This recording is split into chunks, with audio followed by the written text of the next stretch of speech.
السلام علیکم۔ یہ ہمارے پاس کلاس ہشتم کی اردو ہے اور اس کا سبق نمبر 23 جس کا نام ہے آدمی نامہ۔ پڑھنے سے پہلے آپ کو بتاتا چلوں، اگر آپ کو پچھلے چیپٹرز کی ضرورت ہے تو ان چیپٹرز کے لنک ڈسکرپشن میں موجود ہیں۔ آپ کو جو بھی چیپٹر چاہیے اس لنک پر کلک کریں، آپ اسی چیپٹر کے تمام مشقی سوالات حل کیے ہوئے پائیں گے۔ یہاں پہ ہم شروع کرتے ہیں سبق نمبر 23 آدمی نامہ۔ پڑھنے سے پہلے کے جو سوالات ہیں اس میں سوال نمبر 1 ہے، انسان اس دنیا میں کون کون سے کام کرتے ہیں؟ تو اس کا جواب ہے انسان اس دنیا میں مختلف شعبوں سے وابستہ ہے۔ کوئی کاروبار کرتا ہے تو کوئی زمیندار ہے، کوئی استاد، کوئی وکیل ہے تو کوئی جوہری، کوئی عام مزدور تو کوئی ٹھیکیدار، کوئی عام پھیری والا ہے تو کوئی کارخانہ دار، غرض ہر قسم کے کام کرنے والے ملیں گے۔ اگلا سوال ہے، آپ لوگوں کو کون سا کام زیادہ پسند ہے؟ تو اس کا جواب ہے میں ایک استاد کا بیٹا ہوں، اس لیے قوم کے بچوں کو زیور تعلیم سے آراستہ کرنا مجھے زیادہ اچھا لگتا ہے۔ دوستو، پڑھنے کے دوران جو سوالات ہیں اس کے علاوہ میں آپ کو بتاتا چلوں کہ پچھلے ویڈیوز پر جتنے بھی ویوز تھے ان میں سے کسی نے بھی ویڈیو کو لائک نہیں کیا۔ آپ سے ایک ریکویسٹ ہے کہ ویڈیو کو لائک کر لیا کریں اور اس کے ساتھ ساتھ کوئی اچھا سا کمنٹ بھی کر دیا کریں، اس سے ہماری حوصلہ افزائی ہوتی ہے۔ اگلا سوال ہے، ٹکڑے چبا رہا ہے سو وہ بھی آدمی سے کیا مراد ہے؟ اس کا جواب ہے اس کا مطلب ہے کہ بعض لوگ اتنے غریب ہوتے ہیں کہ صرف خشک اور سوکھی روٹی کھا کر گزارا کرتے ہیں۔ اگلا سوال ہے، آپ کے خیال میں پیر اور مرید کا آپس میں کیا تعلق ہوتا ہے؟ تو اس کا جواب ہے پیر ایک رہنما ہوتا ہے اور مرید پیر کا عقیدت مند ہو کر اس کی تعلیمات کی پیروی کرتا ہے۔ نظم کی تشریح، تو آپ دیکھ سکتے ہیں یہاں پہ یہ نظم ہے اور اس کی تشریح کی ہوئی ہے، یہاں پہ اس کی تشریح دیکھیں، ٹھیک ہے؟ تو آپ اسے اپنے پاس نوٹ کر سکتے ہیں۔ تشریح نمبر 1، نذیر اکبر آبادی اس بند میں فرماتے ہیں کہ دنیا میں جو بادشاہ ہے وہ آدمی ہے اور جو غریب اور نادار ہے وہ بھی آدمی ہے۔ وہ شخص بھی آدمی ہے جسے ہر طرح کی نعمتیں میسر ہیں اور وہ بھی آدمی ہے جسے پیٹ بھر کھانا بھی نصیب نہیں۔ اس کے بعد دوسری بند ہے، اس کی تشریح ہے، نذیر اکبر آبادی کہتے ہیں کہ اس دنیا میں کوئی دکاندار ہے اور دکان پر بیٹھ کر سامان بیچتا ہے تو کوئی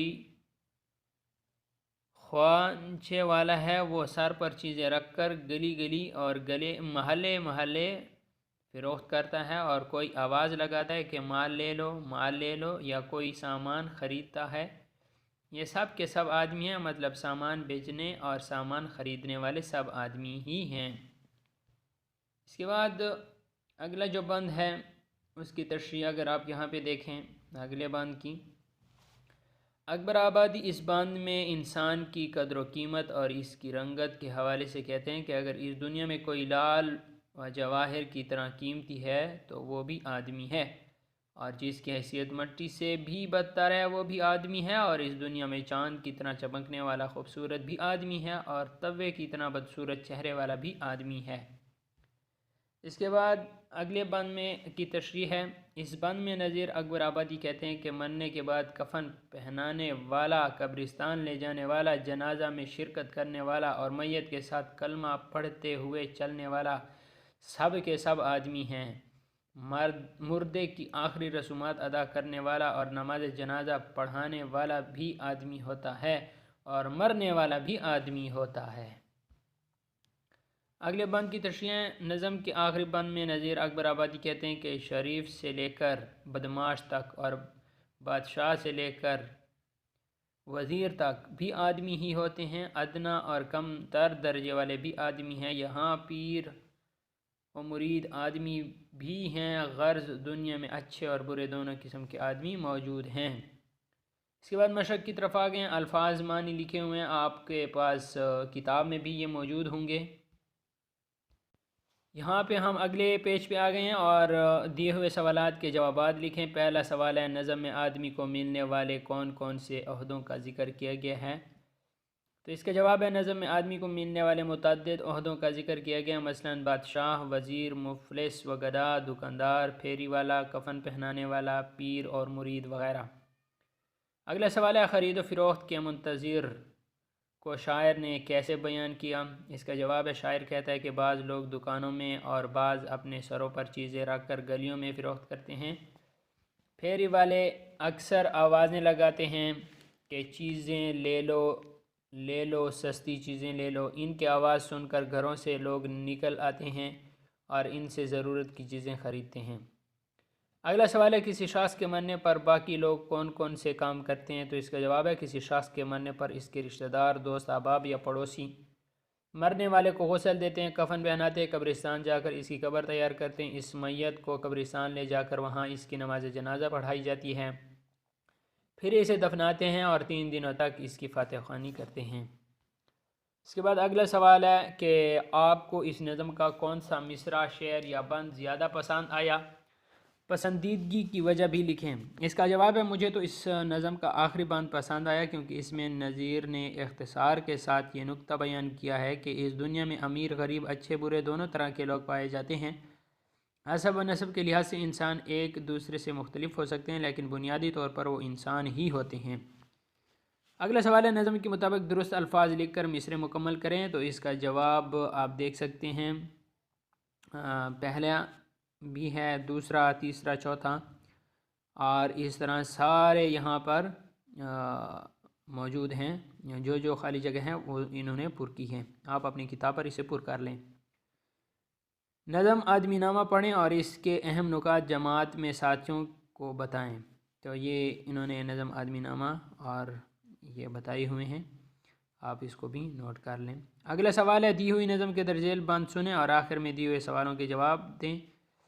تو یہ سوالات اور اس کے جوابات موجود ہیں، یہ آپ نے دیکھ لیا، اپنے پاس نوٹ کر لیں اس کو۔ اس کے بعد ہمارے پاس نیکسٹ ہے کہ اگلا سوال ہے مفلس اپنی عزت نفس کا خیال کیوں نہیں رکھ پاتا؟ اگلا سوال ہے مفلس یہ غریبوں کو آپس میں کس طرح سے لڑاتی ہیں؟ اگلا سوال ہے آپ کے خیال میں نظم کا عنوان کیا ہونا چاہیے؟ تو یہ موجود ہیں سارے سوالات کے جوابات۔ اس کے علاوہ یہ کہتا ہے کہ دیے ہوئے محاوروں کو استعمال کر کے جملے بنائیں۔ پانی پانی ہونا یہ الفاظ ہیں، اور جملے اپنے لاڈلے بیٹے کے کرتوت جان کر ماں شرم سے پانی پانی ہو گئی، یہ آپ دیکھ سکتے ہیں آگے تمام الفاظ اور ان کے معنی جملے میں استعمال۔ کچھ نہیں لکھیں۔ نظم آدمی نامہ پڑھیں اور اس کا مرکزی خیال اپنے الفاظ میں لکھیں۔ تو یہ انہوں نے مرکزی خیال لکھا ہوا ہے۔ درج ذیل بند کی تشریح لکھیں۔ تو بند کی تشریح پہلے ہم پڑھ چکے ہیں۔ اس کے علاوہ آگے کہتے ہیں اپنے علاقے میں ڈینگی مچھر مارنے کا سپرے کرنے کے لیے مقامی میونسپل آفیسر کے نام درخواست تحریر کریں۔ تو یہ انہوں نے درخواست لکھی ہیں، اگلے صفحے پہ آ چکے ہیں، اور یہ درخواست یہاں پہ آخر پر موجود ہیں۔ درخواست گزار محمد اسماعیل، گاؤں میلہ شہاب خیر لکی مروت۔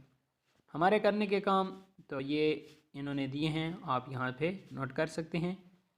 اس نظم میں آدمی کے مختلف روپ بیان کیے گئے ہیں، آپ ان کے علاوہ آدمی کے کچھ اور روپ سوچیں اور ان کی ذمہ داریوں سے متعلق معلومات حاصل کریں۔ تو یہ یہاں تک موجود ہیں۔ اگلا جو سبق ہوگا وہ ہمارے پاس ہوگا اقبال رحمۃ اللہ کا تصور خودی۔ تو اس سبق کے ہم انشاءاللہ مکمل مشق سالو کریں گے۔ اگر آپ کو ویڈیو اچھی لگی ہے تو ویڈیو کو لائک شیئر لازمی کرنا، چینل پہ نئے ہیں تو چینل کو لازمی سبسکرائب کریں، اور اس کے علاوہ اس ویڈیو کو اپنے فیملی ممبر دوستوں کے ساتھ شیئر کریں جن کو ان کی ضرورت ہے۔ Thanks for watching.